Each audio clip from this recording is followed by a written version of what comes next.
Tem coisa que a gente não conta por medo de parecer doido. Outras a gente não conta porque dói. Porque mexe num canto que ninguém vê, mas que se a gente cutucar, parece que rasga por dentro. Eu fiquei muitos anos calado. Até hoje, tem gente que nem imagina o que eu vivi naquela noite. E se não fosse pelo tempo, pela filha dele, talvez eu nunca tivesse coragem de falar.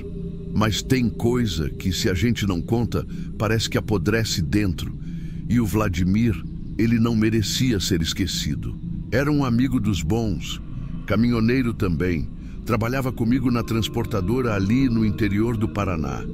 A gente vivia cruzando na base. Aquele pátio batido de sol, cheio de brita solta, onde só se escuta o motor esfriando e os grilos quando anoitece. Não era um lugar bonito, mas era onde a gente descansava, onde a gente se sentia vivo de certa forma. E naquela noite, eu juro por tudo que é mais sagrado, parecia uma noite qualquer. Eu estava no meu alojamento, deitado de lado, ainda com as meias no pé e o ventilador barulhento girando no canto. A luz do corredor estava acesa, passando por baixo da porta. Eu já ia apagar tudo quando escutei 2 batidinhas secas. Pensei que era engano. Ninguém costumava bater na porta dos outros depois das 10. Ali era cada um no seu canto. Mas quando levantei e abri, ele estava ali, o Vladimir, com aquele jeitão dele. Camisa de malha já meio puída, boné para trás e aquele olhar que sempre misturava cansaço e calma. Só que naquela hora tinha algo diferente. Eu senti na hora. Sabe quando a gente percebe, mas não sabe dizer o quê? Ele me olhou e não falou nada logo de cara. Só entrou devagar e sentou na beirada da minha cama, como se quisesse conversar, mas sem pressa, sem fazer barulho com o mundo. A primeira coisa que ele disse foi da filha. Disse que ela tinha começado a desenhar ele de capacete, dizendo que ele era um herói da estrada. Falou com um brilho nos olhos, meio rindo, meio emocionado. Coisa rara, viu? Porque o Vladimir era daqueles quietos. Quando abria o coração, era porque estava carregado demais. Eu lembro até hoje dele falando que não via a hora de largar tudo, parar de rodar tanto e ficar mais perto da menina.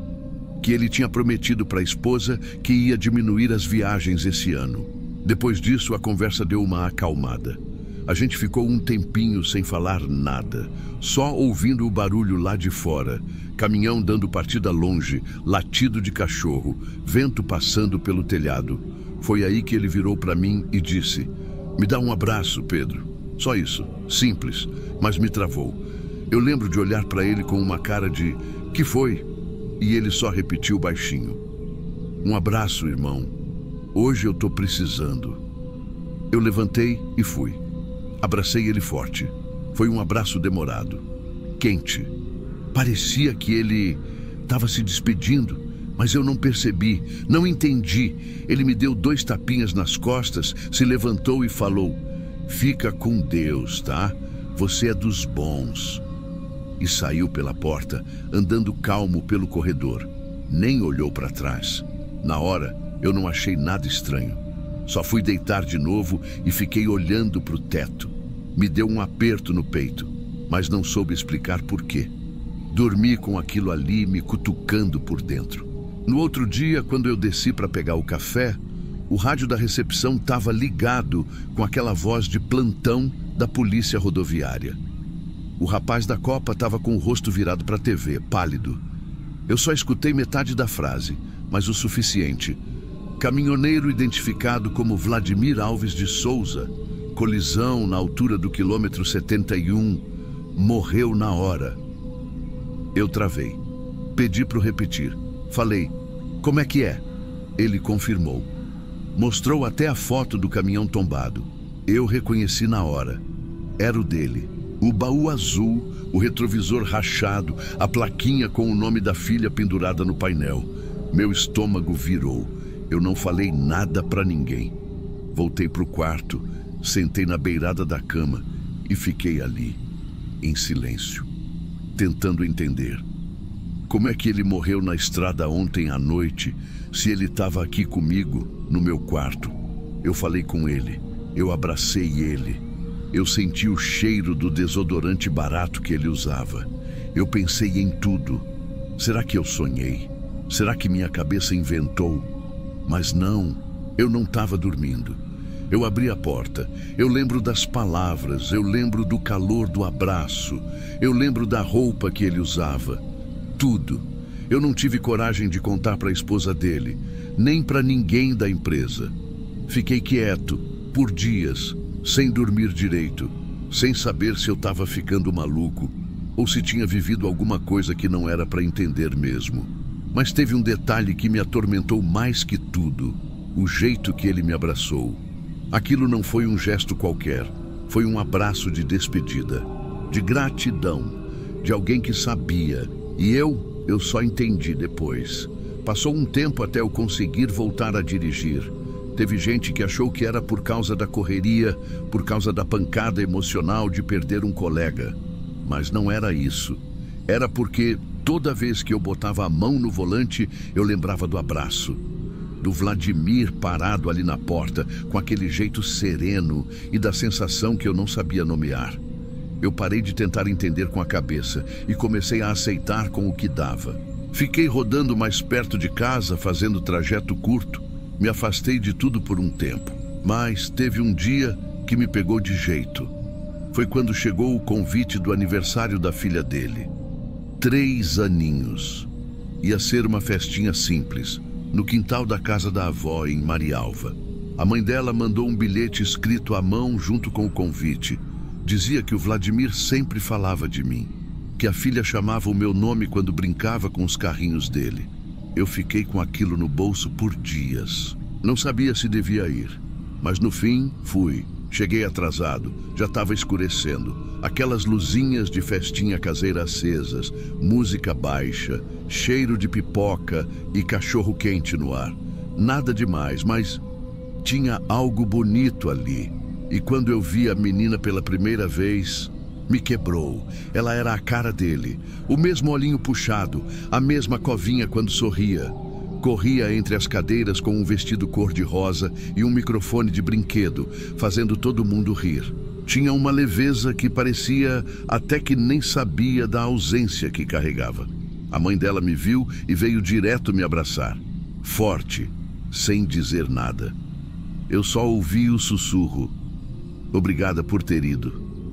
Aquela noite foi dura, mas necessária. Fiquei pensando no quanto a vida da gente é pequena e mesmo assim carrega coisa grande demais para explicar. Depois disso, continuei indo de vez em quando. Não muito, mas sempre que dava, passava para ver como ela estava. Levar um brinquedo, ajudar com alguma coisa, ouvir as histórias dela. A mãe dela nunca tocou no que aconteceu, mas eu percebia que ela também sentia. Aquele silêncio de quem carrega o mesmo peso. O tempo passou, e num piscar de olhos, aquela menina de vestido cor-de-rosa já tinha virado uma moça. Eu recebi o convite de 15 anos, como quem recebe uma notícia que trava o peito. Era uma caixinha branca com laço, e dentro tinha um bilhetinho escrito por ela mesma: quero que o senhor seja meu padrinho. Papai me deixou esse presente antes de viajar. Tá guardado até hoje, e eu só quero abrir com o senhor do lado. Eu chorei lendo, sozinho dentro da boleia, estacionado num posto, em meio a caminhoneiro dormindo e motor ligado.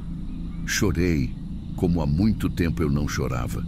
Cheguei na festa como um tio deslocado, camisa social que não combinava comigo, sapato apertado, mas com o coração cheio. E foi naquela noite que tudo se amarrou. Ela me chamou no palco, com a voz embargada, mas firme. Pegou uma caixinha branca e entregou na minha mão. Dentro tinha uma correntinha de prata com um pingente, um caminhãozinho pequeno e atrás o nome dela gravado. A mãe contou depois que o Vladimir comprou aquilo escondido antes da viagem. Disse que era pro dia em que a filha fizesse 15 anos, que era o presente dele, que ela só devia abrir com alguém que ele confiasse de verdade para estar ali no lugar dele, e ela escolheu abrir comigo. Na hora, Eu não consegui falar. Eu só olhei para ela e entendi tudo. Aquela visita dele, aquela conversa na minha cama, aquele abraço, tudo aquilo tinha sido uma escolha, um pedido mudo, um recado silencioso. Não era só despedida, era missão. Eu carrego essa corrente até hoje.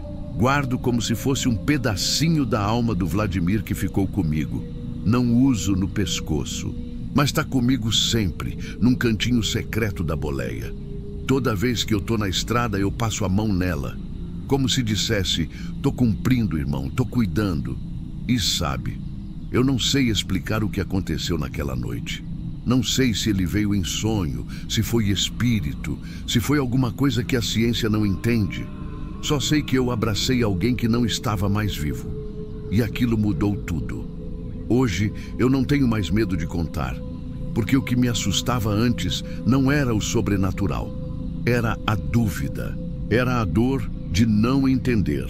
Mas agora eu vejo que nem tudo precisa ser explicado para ser verdadeiro. Tem coisa que só acontece para quem precisa. E eu precisei daquele abraço tanto quanto ele. Por isso eu digo para quem estiver ouvindo aí do outro lado da tela: se algum dia você sentir que alguém se despediu de um jeito diferente, presta atenção, porque pode ser que você tenha sido escolhido para continuar algo. E não é todo mundo que recebe um pedido desses. A filha dele hoje está na faculdade. De vez em quando me manda mensagem. E todo aniversário me chama para almoçar. Ela diz que é para matar a saudade dele em alguém que lembra. Eu não sou pai, nunca fui. Mas aprendi a amar aquela menina como se fosse. E cada vez que eu vejo ela sorrindo, eu lembro daquele abraço. E agradeço. Porque tem coisa que a gente só entende depois. E tem gente que não vai embora de verdade.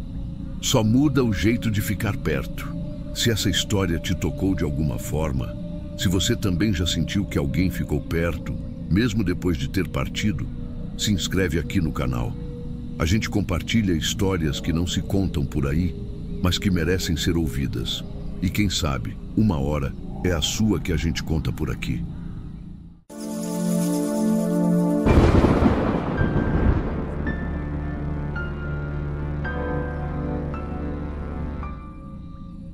Eu vou falar uma coisa aqui que nem minha mulher sabe direito. E olha que ela é quem mais me conhece nesse mundo. Teve uma madrugada na BR-262, entre Araxá e Uberaba, que eu pensei que ia morrer de um jeito que ninguém ia acreditar. Não era acidente, não era assalto, não era pneu estourado. Era outra coisa. Uma coisa que sentou ali do meu lado, dentro da cabine do meu caminhão. E até hoje, eu não sei se era para me levar ou para me mostrar que esse mundo aqui não é tudo que existe, não. Vocês me desculpem se eu gaguejar ou pular pedaço. Eu fico até suando só de lembrar. Eu estava voltando vazio de uma entrega. Isso foi no meio de setembro, que é quando o calor em Minas já começa a castigar mesmo. Saí de Uberaba perto de meia-noite, estrada praticamente vazia. Já tinha passado do trevo de Perdizes quando a coisa começou a esquisitar. O ar dentro da cabine estava seco, mas seco num grau que parecia que eu estava respirando dentro de um forno de padaria. Sabe aquele calor abafado que nem vento quente tem? E eu tinha ligado o ar, depois desliguei, abri janela, fechei. Nada resolvia. Tinha uma pressão estranha no ambiente. E não era cansaço. Eu conheço meu corpo, conheço a estrada. Tinha alguma coisa errada ali. Naquele trecho ali do cerrado, entre um povoado e outro, não tem quase nada. Nem luz de poste, nem casa, nem nada. Só o breu da estrada mesmo e os barulhos do mato seco do lado. Foi aí que eu vi. Não era ver, entende? Foi pelo rabo de olho. Uma silhueta escura, meio amassada, parecia sentada no banco do carona. Só que o banco estava vazio quando eu olhei direto. Aí eu pensei, tô ficando com sono, é isso. Botei um chiclete na boca, aumentei o rádio, bebi mais água, mas a água parecia morna, ruim de descer.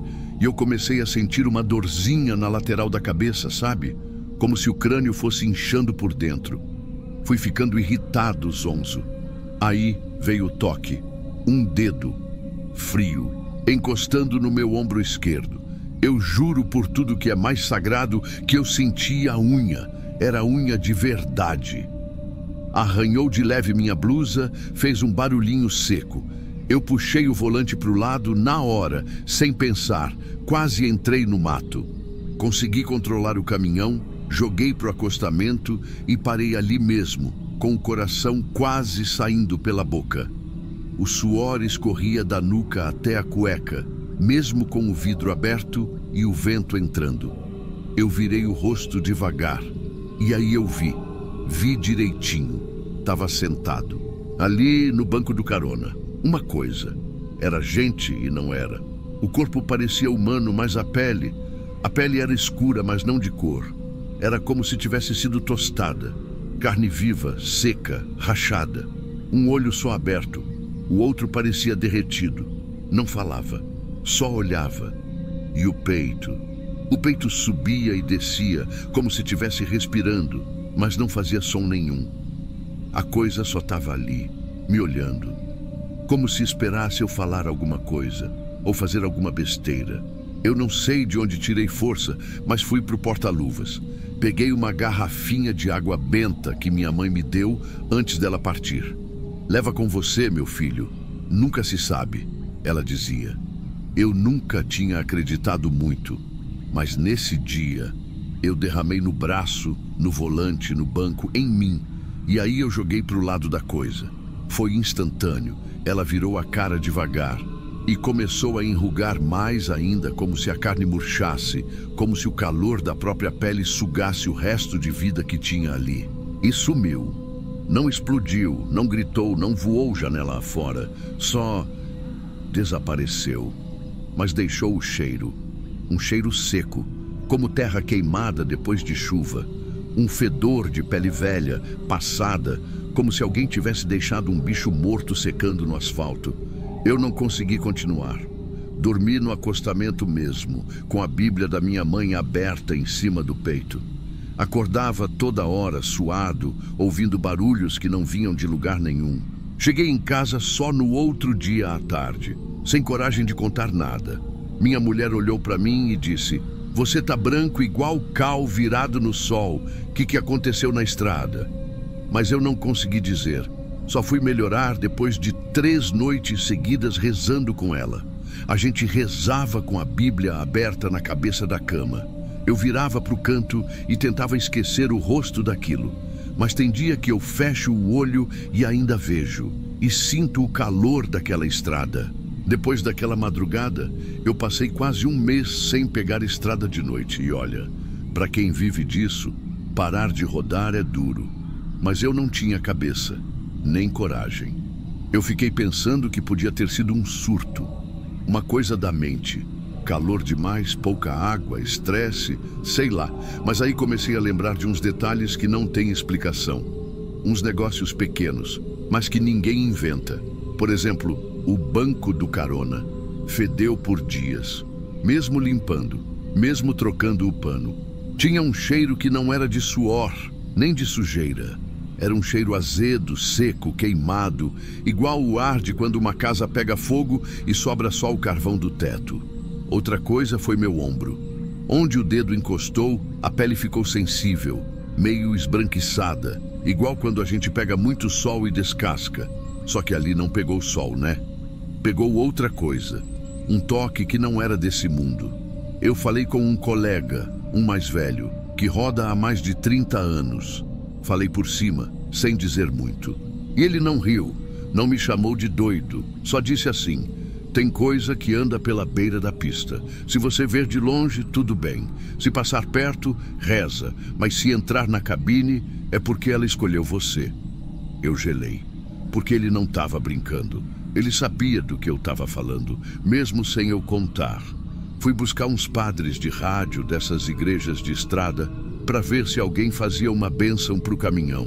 Um deles me perguntou se eu tinha mexido em algum lugar que não devia, tipo cemitério abandonado, cruz de beira de pista. Eu disse que não. Só que dias depois eu lembrei de uma coisa. Na ida, Horas antes de tudo acontecer, eu parei num posto perto de Sacramento para dar uma dormida leve. Tinha um senhorzinho vendendo fruta e uns saquinhos com crucifixo e oração plastificada. Eu comprei um, só por educação, mas deixei no banco de trás e nem abri.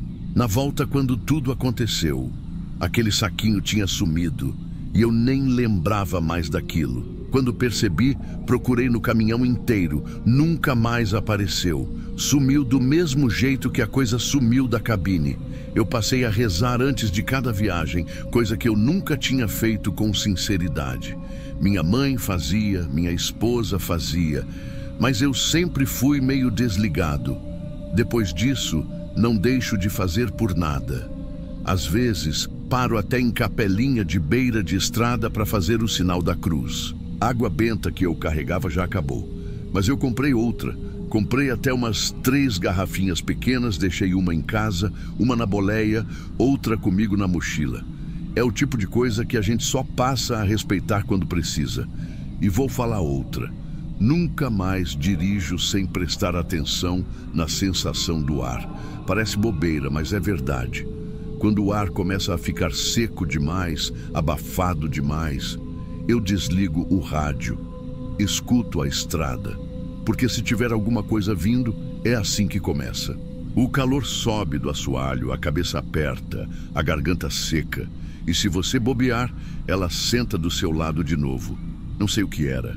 Não era gente, não era bicho, mas estava viva, ou pelo menos ainda se mexia, e tinha intenção. Ela queria que eu visse, queria estar ali, queria ser notada. Tem caminhoneiro que fala de assalto, de acidente, de animal cruzando na frente, mas tem uns que ficam quietos, que não contam. E agora eu entendo. Porque quando a coisa é de outro tipo, não tem seguro, não tem mecânico, não tem boletim de ocorrência, só tem você, a estrada e o que veio do escuro. Eu conto isso hoje porque eu sei que o canal aqui é de gente que ouve de verdade, gente que não vai rir, que não vai dizer que é invenção, e mesmo que alguém ache que eu estou exagerando, não tem problema. Eu também queria que fosse invenção, mas não é. Aconteceu, e foi comigo, naquela curva da 262, quando a coisa sentou do meu lado e não disse nada, só ficou ali, respirando, como se esperasse que eu a levasse junto. E desde aquele dia, toda vez que eu olho para o banco do carona, eu rezo, porque se um dia ela voltar, eu quero estar preparado, nem que seja só para não morrer de medo outra vez.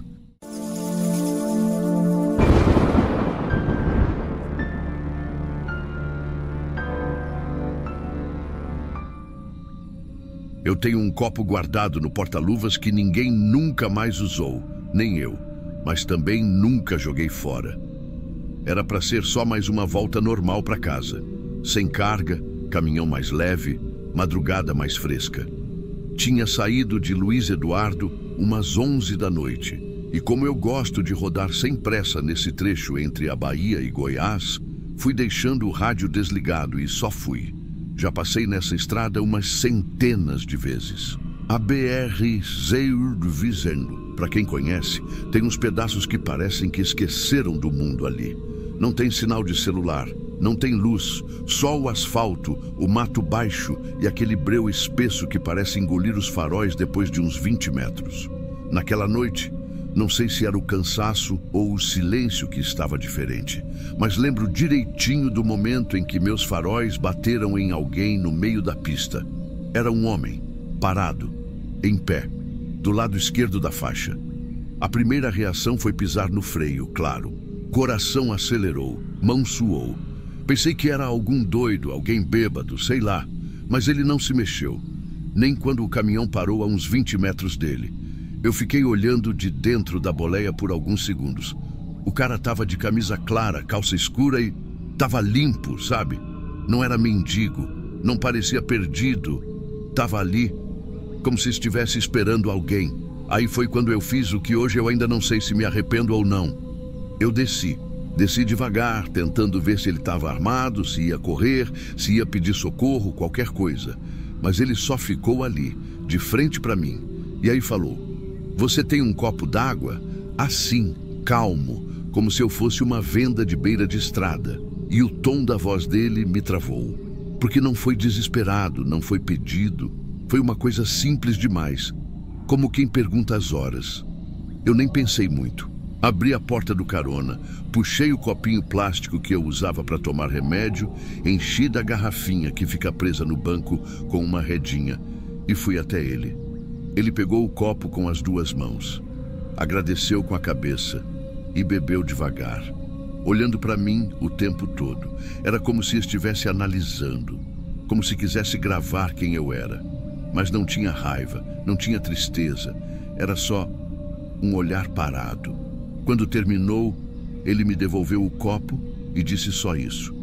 Agora eu posso ir, agora eu vou. Aí virou o rosto, apontou com o queixo para o mato seco do outro lado da pista e atravessou. Andou em linha reta, sem pressa, e foi sumindo naquela vegetação rasteira. Eu fiquei parado, com o copo na mão quente. Meu corpo parecia que sabia que alguma coisa ali estava errada, mas a cabeça não conseguia entender. Esperei um tempo ainda, uns bons minutos. Cheguei a gritar, ei, 2 vezes. Nada, nem barulho, nem vulto, nem o estalar de um galho. Nada. Voltei para o caminhão, liguei o motor e fui. Mas não liguei o rádio, nem o farol alto, nem nada. Só fui, com aquele copo ainda na mão, apoiado na coxa. Não lembro quanto tempo passou até eu parar num posto já em Goiás, perto de Posse. Era umas 5 da manhã. Eu precisava abastecer e, principalmente, sair daquele silêncio. O frentista veio, puxou assunto, perguntou de onde eu vinha. Aí eu soltei sem dar muitos detalhes. Estrada estava meio estranha hoje. Parei para ajudar um rapaz no meio da pista, ali perto da cerca grande, sabe? O cara travou, tirou a mão da bomba e me encarou. A cara dele ficou branca. Ele perguntou, perto da cerca queimada, na curva depois da subida? Falei que sim. E aí ele contou que uma semana antes encontraram um corpo ali. Um rapaz novo que parece que caiu de um caminhão carregado de frutas e foi parar no mato. Ficou 2 dias ali, ninguém viu. Só acharam por causa do cheiro. Diz que o pessoal da região ficou muito mexido, porque era um menino que vivia viajando. Dizem que dormiu mal, estava sem cinto, alguma coisa assim. Eu não respondi nada, só agradeci e entrei no banheiro. Precisei me olhar no espelho. Sabe quando você olha seu rosto e parece que não é bem você que está ali? Depois daquele dia, eu decidi voltar. Não era o certo, mas eu precisava ver com meus olhos que aquilo tinha sido só coisa da minha cabeça. Esperei passar uns 2 dias. Tinha uma entrega pequena em Barreiras, e na volta eu desviei e fui até aquele trecho. Reconheci de longe a curva, a cerca queimada, a árvore seca que parecia um espantalho parado. Estacionei no acostamento. Desci e fui andando com cuidado pelo mato do lado direito da pista. Demorou uns 5 minutos até eu ver. O copo, meu copo, inteiro, sujo por fora, mas ainda ali, no chão de terra, do lado de um galinho torto, como se alguém tivesse deixado ele ali com cuidado. Não estava jogado, estava colocado. Eu fiquei parado olhando por muito tempo. Peguei o copo, botei de volta no bolso da camisa e fui embora. Depois que botei o copo no bolso da camisa e entrei de volta no caminhão, fiquei parado ali mais uns 20 minutos. O motor desligado, só escutando o vento batendo no mato. Não teve barulho, nem vulto, nem nada de anormal. Mas eu juro que parece que tinha alguém olhando. Uma sensação esquisita, como se eu tivesse interrompido alguma coisa. Voltei para a estrada, dirigi devagar. Dessa vez o rádio estava ligado, mas nem sei o que tocava. Nem dei atenção. A partir dali, eu nunca mais passei por aquele trecho do mesmo jeito. Mesmo de dia, eu acelerava. Evitava olhar para o mato. Evitava lembrar. Mas o pior de tudo é que o copo estava ali. E cada vez que eu via, lembrava daquele olhar parado, da forma que ele agradeceu com a cabeça, como quem precisava daquilo para seguir em frente. como se não fosse sede, fosse permissão. No começo pensei em jogar fora, mas não consegui. Não era apego, era outra coisa, como se aquilo tivesse sido confiado a mim. Já se passaram mais de 5 anos disso. O copo ainda está lá, no porta-luvas. Ninguém mais usa. Eu também não. Ele só está lá, inteiro. Às vezes suado de umidade, às vezes ressecado de poeira. E por muito tempo, eu nunca mais falei nisso. Nem para minha esposa, nem para os colegas de estrada, nem para os amigos de infância lá de Iporá. Guardei só para mim. Achei que eu ia esquecer, mas não esqueci. Na verdade, algumas coisas começaram a mudar depois daquilo. Nada sobrenatural, nada que você vai achar em filme ou história inventada. Mas toda vez que eu deixava alguém na estrada, mesmo quando parecia perigoso, eu lembrava daquele homem. Já teve gente que tentou me assaltar, claro. Já teve doido querendo entrar no caminhão com história triste. Mas teve outros. Teve gente que realmente só precisava de um copo d'água, ou de um empurrão, ou de alguém que não fechasse o vidro e fingisse que não viu. E é por isso que agora eu resolvi contar. Não porque eu precise que alguém acredite. Não tem nada aqui para provar. Nem vídeo, nem foto, nem testemunha. Só o copo. Eu sei que parece pouco, mas é tudo que ficou. E não tem uma moral nessa história, nem revelação, nem conclusão bonita. Só um fato. Um homem parado no meio da pista de madrugada me pedindo um copo d'água. Um rosto tranquilo. Um agradecimento com o olhar. Agora eu posso ir, que ecoa até hoje.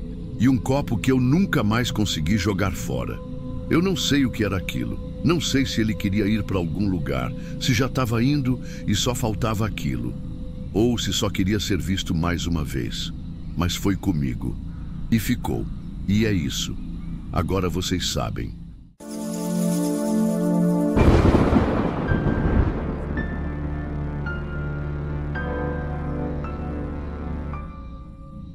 Não tô contando isso para ninguém dizer que acredita, não.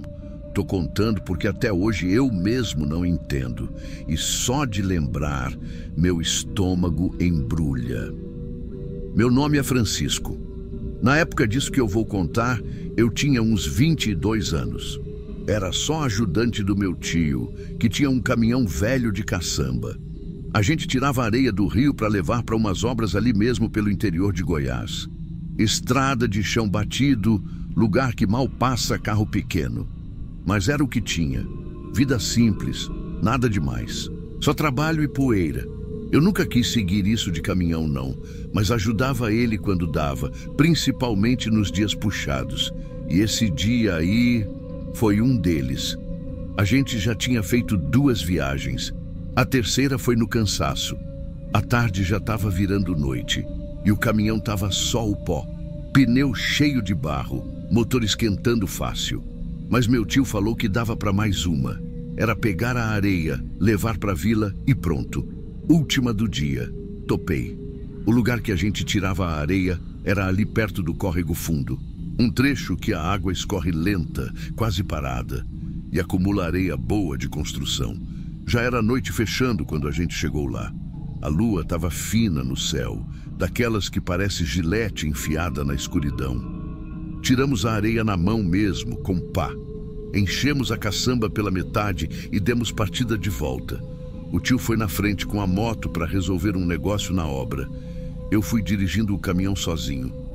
Devagar, por causa do peso.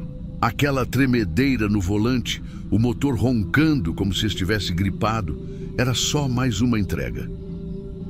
No meio do caminho, mais ou menos 1 quilômetro depois da saída do areal, eu escutei um barulho metálico atrás.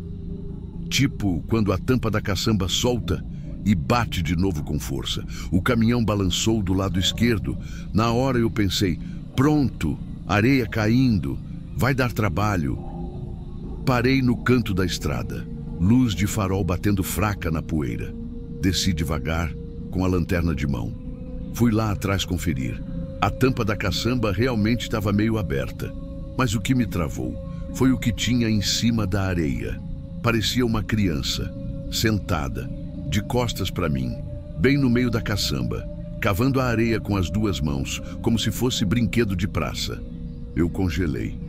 O coração disparou de um jeito que até a boca secou. Era noite. Estava sozinho. Aquilo não fazia sentido nenhum. Na hora, minha cabeça tentou entender. Será que alguma criança subiu no caminhão quando a gente ainda estava no rio? E só fui ver agora? Mas não cabia. Era impossível. Eu estava lá o tempo todo. A caçamba não tinha como alguém subir sem a gente ver. E outra, não era só o lugar, era o jeito que aquela coisa se mexia. Não era uma criança cavando, era uma criatura, era rápido, desesperado, como se estivesse procurando alguma coisa com as mãos. Os braços finos, os dedos cravando na areia, e tudo em silêncio. Fiquei ali parado, segurando a lanterna trêmula, até que eu tentei falar. Só saiu um "ei" rouco. A coisa parou, travou a mão no meio do movimento, e então virou o rosto. Ali eu entendi que não era criança nenhuma. A cara era pequena demais para o corpo, os olhos grandes, fundos, escuros, mas não tinha olhar. Tinha um buraco onde o rosto devia mostrar alguma coisa de gente. A boca estava aberta, mas não como quem está respirando. Era aberta como se tivesse sido cortada ali, de lado a lado. Foi nesse momento que ela gritou, mas não era um grito de voz humana. Era um som seco, estridente, tipo um bicho morrendo engasgado. E ecoou na estrada como se tivesse batido no barro, voltado e entrado dentro do meu peito. Eu derrubei a lanterna na hora. Fiquei cego. E aí veio a areia.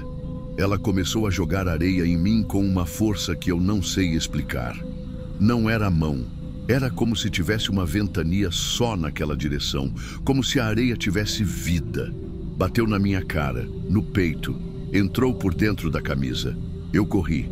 Corri feito bicho, me enfiando no mato do lado da estrada. Nem pensei. Só sabia que precisava sair dali.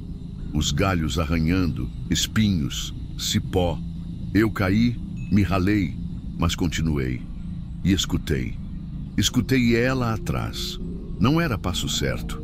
Era um tropeço corrido, como se estivesse descalça ou manca, mas vindo rápido. E o pior, não fazia som de respiração, só de roçar na mata, e um estalo que parecia de osso. Não olhei para trás, não sei como, mas cheguei numa cerca de arame que eu sabia que dava para o terreno do vizinho. Pulei, caí com a cara na terra. E foi aí que eu ouvi silêncio. Mas não era um silêncio normal, não. Era um vazio mesmo, como se o som tivesse ido embora do mundo por alguns segundos.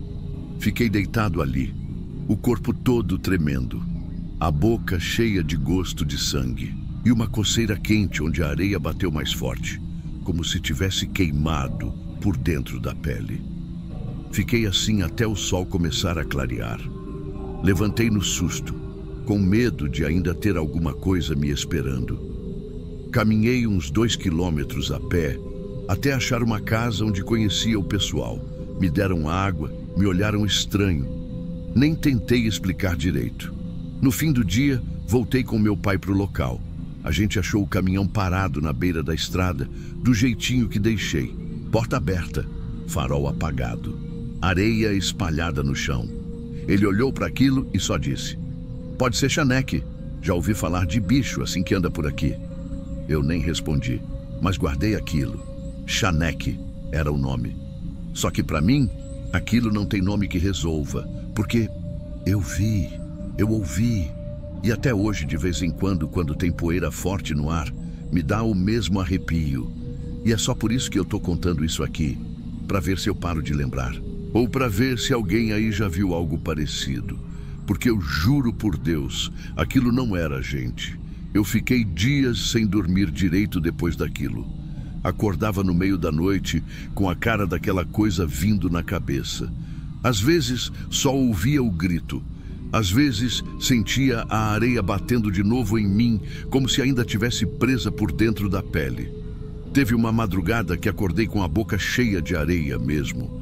Não sei se foi sonho ou se dormi com ela ainda no canto da boca daquele dia. Meu tio não entendeu nada quando eu falei que não ia mais dirigir o caminhão. Diz que eu estava inventando, que deixei o caminhão no meio da estrada e inventei história para disfarçar. Mas meu pai, ele acreditou, ou pelo menos não duvidou. No dia seguinte, depois de achar o caminhão, ele me levou até um senhor mais velho que morava perto do rio. Amigo antigo da família, conhecido como Seu Adalto.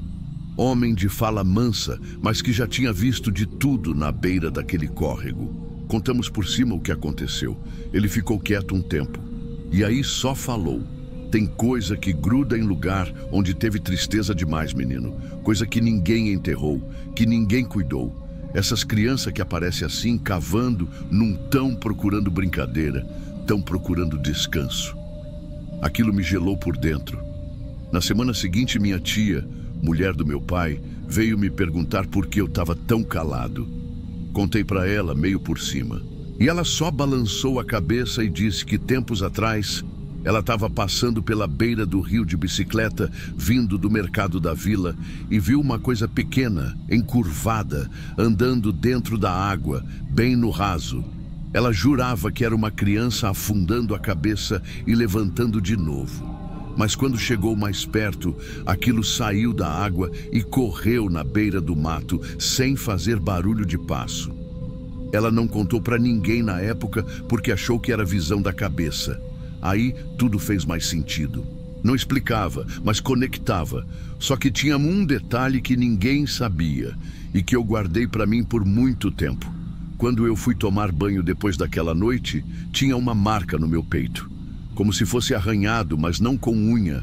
Era fino e irregular, como se tivesse sido feito com galho ou cascalho de rio. E sabe o pior? Estava em forma de círculo mal feito, como se fosse um símbolo que eu não sei o que quer dizer. Sumiu em 3 dias, mas eu tirei foto. Só mostrei uma vez para um primo que não acredita em nada e até ele ficou mudo. Depois disso, nunca mais voltei naquela estrada à noite, nem de moto. Teve uma vez que o carro do meu cunhado quebrou e ele pediu para eu buscar um reboque. O único caminho era aquele. Eu disse que não ia. Ele me xingou, ficou bravo, disse que era só estrada. Mas eu fiquei firme, porque tem lugar que parece que guarda o que a gente não vê. Lugar que ninguém limpa direito, entende? Como se o silêncio ficasse apodrecendo no chão e virasse outra coisa. Hoje em dia eu nem moro mais lá. Vim para a cidade grande. Trabalho como segurança num depósito. Vida simples ainda, mas sem estrada de barro, sem rio encardido, sem mato fechando tudo em volta. Mas toda vez que eu escuto algum barulho de pá batendo na areia, seja em obra ou em vídeo na internet, minha espinha gela. Tem um tipo de som que não devia existir fora daquele dia. E o pior, eu nunca vi o rosto daquilo direito. Só o formato da boca, aquele olho que não era olho. E isso é o que mais assusta, porque quando a gente não vê tudo, a cabeça termina de montar. E o que ela monta, às vezes, é pior do que o que estava lá de verdade. Já pensei em perguntar mais sobre esse tal de Chaneque que meu pai falou. Fui procurar na internet, achei umas histórias, umas lendas do México, de umas criaturas pequenas que vivem no mato e brincam com areia, que enganam, que fazem barulho de criança e se escondem quando adulto aparece. Mas nada explicava o que eu vi. Porque não era só medo, era uma sensação de ofensa, como se aquela coisa tivesse raiva da minha presença ali. Depois que tudo passou, teve um último detalhe. 2 semanas depois do que aconteceu, eu sonhei que estava de novo na estrada. Mas no sonho era de dia. O caminhão estava vazio e eu estava andando pela lateral dele. Quando olho para cima da caçamba, a areia começa a se mexer sozinha. E de dentro dela, o mesmo rosto só aparece pela metade, como se tivesse soterrado, a boca aberta de novo. Mas no sonho não tinha grito, só areia saindo da boca dele, como se estivesse vivo por dentro da terra. Acordei molhado de suor, e aí decidi que nunca mais ia falar disso para ninguém. Até hoje. É a primeira vez que eu conto tudo assim, do começo ao fim, porque sei lá, tem coisa que parece que só quer ser lembrada, como se contasse com a nossa boca para continuar existindo. E agora que eu contei, talvez essa coisa vá embora de vez. Ou talvez esteja esperando de novo, em cima de alguma caçamba, em alguma curva de estrada esquecida do interior. Só olhando, só cavando, só esperando mais alguém parar.